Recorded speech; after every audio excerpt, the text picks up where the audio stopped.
Hi, I am here at our, I don't know what to call this, little courtyard garden. This was used to be all raised veggie beds, and we were trying to transition it to something a little bit more natural that would take up a little bit less maintenance. And obviously, any garden takes maintenance, but I just wanted to share with you what this looks like.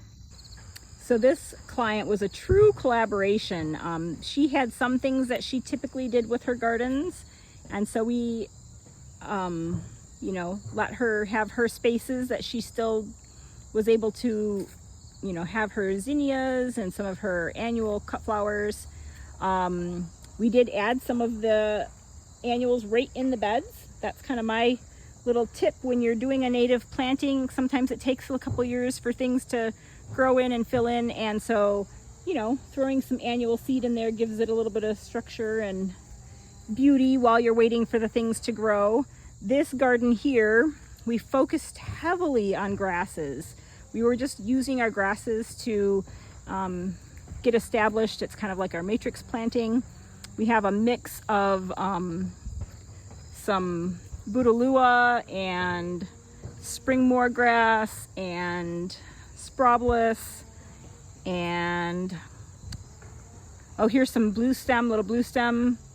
So we have a lot of different grasses that we have mixed in here.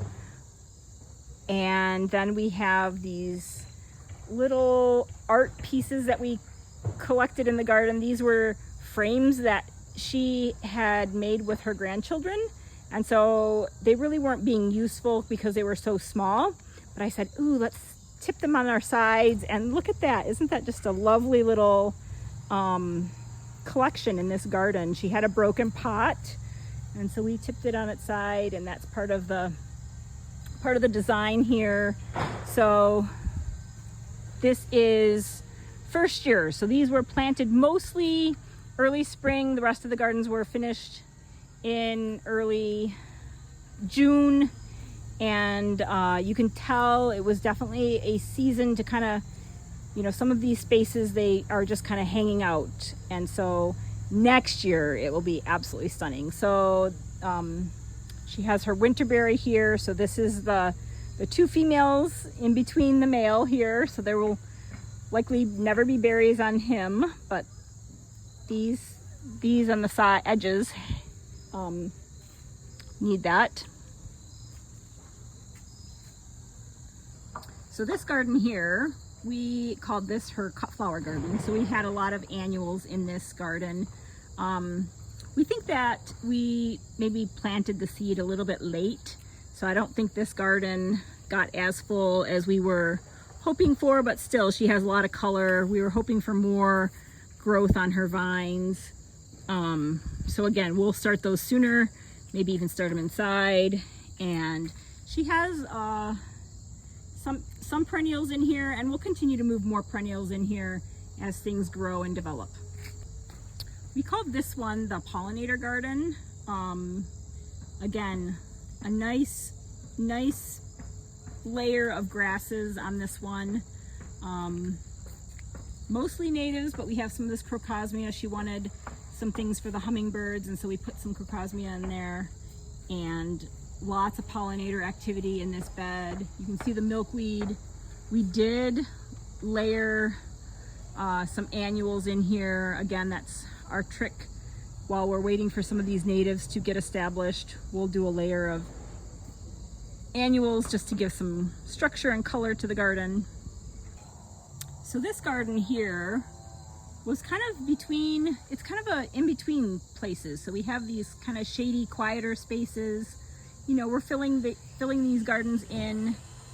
There was this garden, and we really didn't know what to call this garden or what kind of theme we wanted. And then we had this pollinator garden.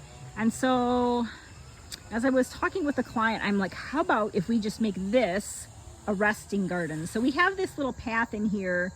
The idea is to have some kind of a sitting place or some kind of a chair, a table, a little bistro set, something that she could sit here and just rest and, watch her pollinator garden. So I think it's important to create places of resting in our gardens. And so this is really a quiet landscape. We just mostly have just the Caesareria grass in here.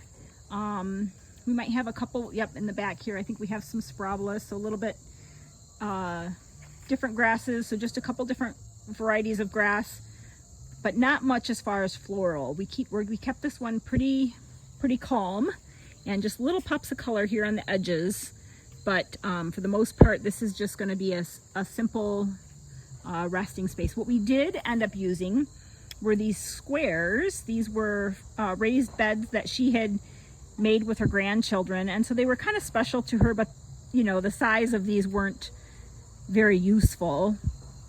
And so I had the idea of turning them on their side and making them be like little windows to peek through to view the garden. So I just love that view that we can get, kind of drawing you through the garden.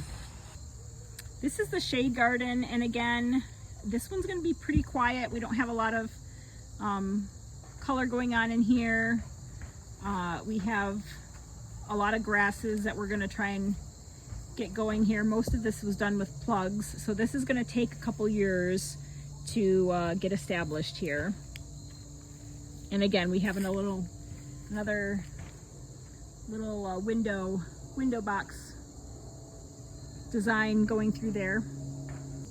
This area is kind of her tool shed area. This was just used to be all kind of moss, and there was a lot of water that was happening here, so we added, you know, quite a bit of grasses to fill in the space, this little pathway, and now this feels like this area has a purpose. You can walk to the tool shed and then into the garden space here.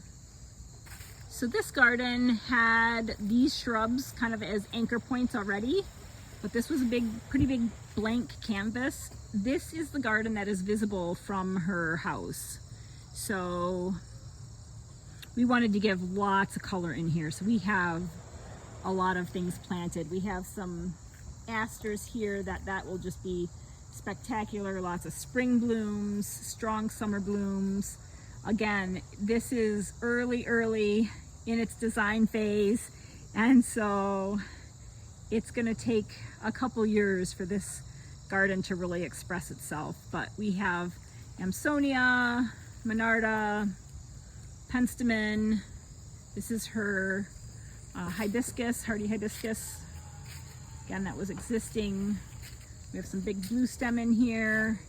And again, we did at the back there, we lined it with some annual flowers.